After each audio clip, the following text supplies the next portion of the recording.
Let's talk compliance for Chapter 9, Regulatory Compliance in the Healthcare Setting.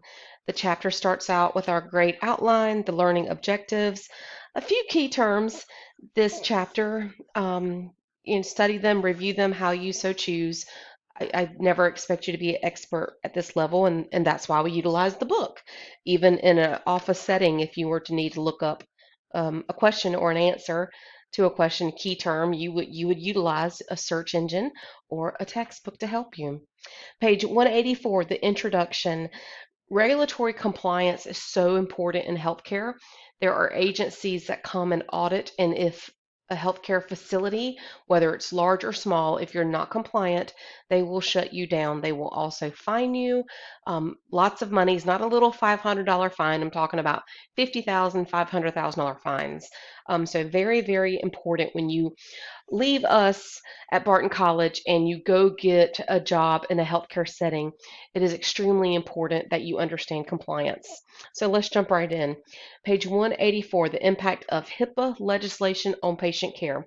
So prior to 1996, when the Health Insurance Portability and Accountability Act was set in legislation, there was a code of ethics, if you will, that you always kept patient's information private. You never spoke about a patient in an elevator. You never went down to the break room or cafeteria and spoke about patient circumstances. It was just an unwritten rule, if you will.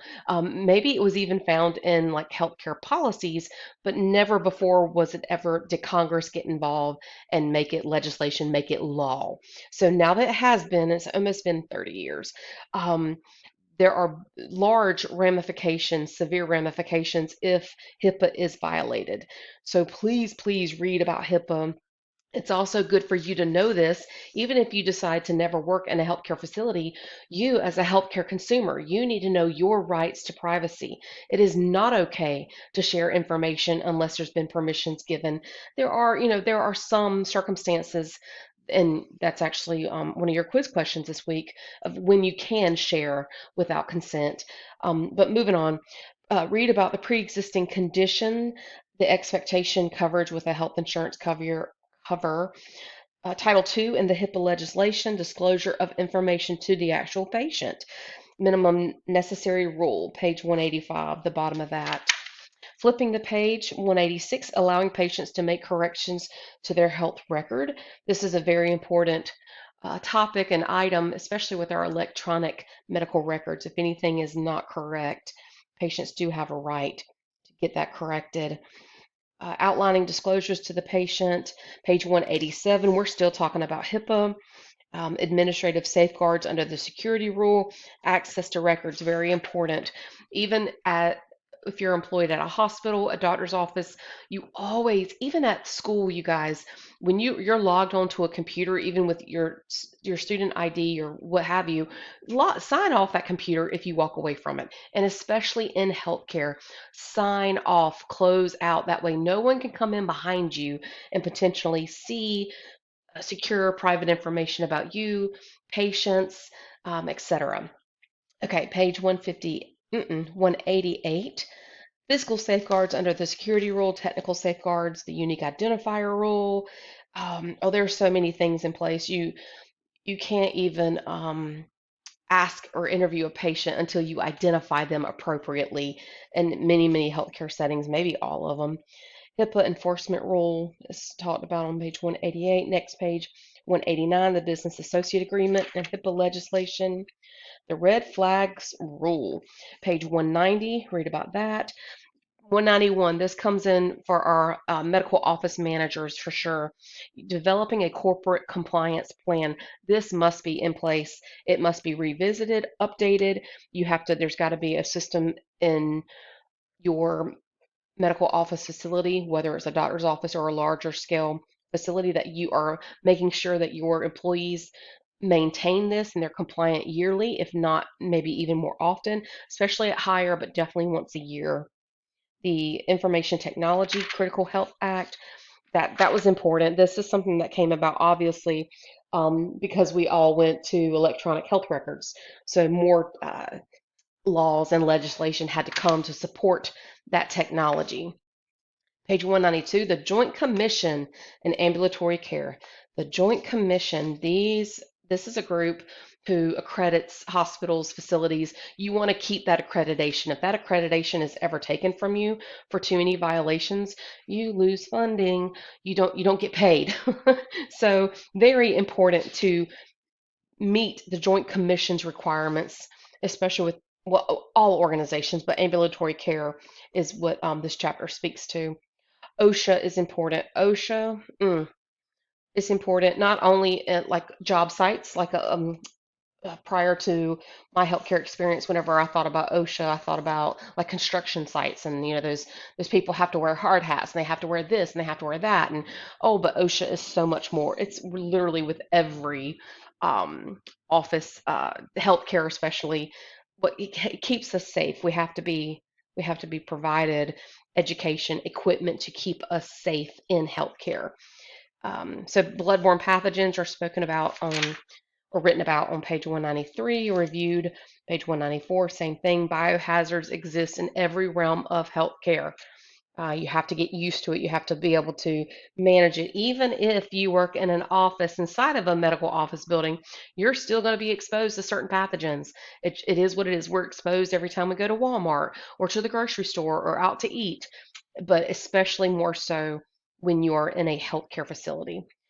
Hazard communication safety data sheet. This is what tells us how to um, maintain chemicals, how to clean up an exposure, um, set policies, etc.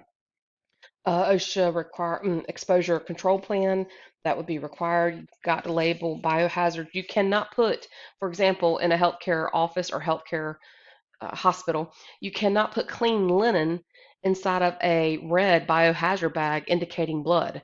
That's not how that works. Linens are collected and cleaned at a very, very high level of aseptic cleaning.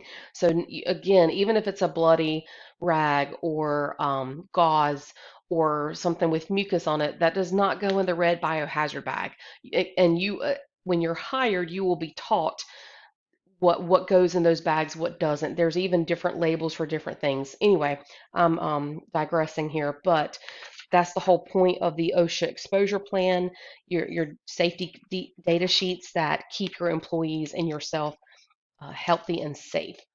PPE on page 196, personal protective equipment. This became a part of our world during COVID. Everybody learned what masks and gloves, the protection they offer, and even out and about during that time, I even saw civilians with gowns on and the covers that when we're in the operating room we boot up to our thigh. And anyway, I saw a lot of things during COVID, but PPE, that's exactly what it's meant for, is to protect you from exposures when you are in a healthcare facility. Post COVID, these are not required like they used to be. If there is another pandemic, the society people will become more familiar with PPE, but it exists. Use it to your facility's requirements. 197, other OSHA mandated safety precautions. Yes, you're going to learn how to use an extinguisher, a fire extinguisher. You're going to learn that there are different kinds of fire extinguishers for different types of fires, and you need to be very knowledgeable of that. You would not want to use the wrong extinguisher on for example, an electrical fire. The Clinical Laboratory Improvement Amendments Act of 1988. Read about that. Fraud and abuse page, the bottom of page 198. This is huge. This goes into those fines that I was referring to and shutting facilities down. Even if the fraud is unintentional, they will still fine you with penalties and they will shut you down. You have to avoid fraud and abuse every day. There's no exception. You can't do that. Um, so in other words, to prevent that, you have to be aware of the rules and the laws and the regulating bodies. Page 200 goes into the healthcare reform back in 2010. We are still not where we should be as a nation with our healthcare. I think we'll get there in time, but it's going to take a long time. And yeah, I guess that's all I'll say about that.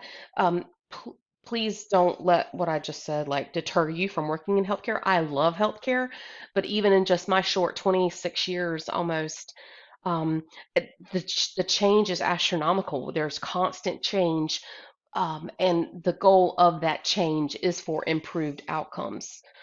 So, yes, please come join healthcare, make it a career. It's a service career, it's a service industry, if you will, that requires a lot of knowledge of um, kind of everything ground up within healthcare and taking care of humans and serving humans, but especially relating to this chapter, the regulatory compliance, depending on who regulates you.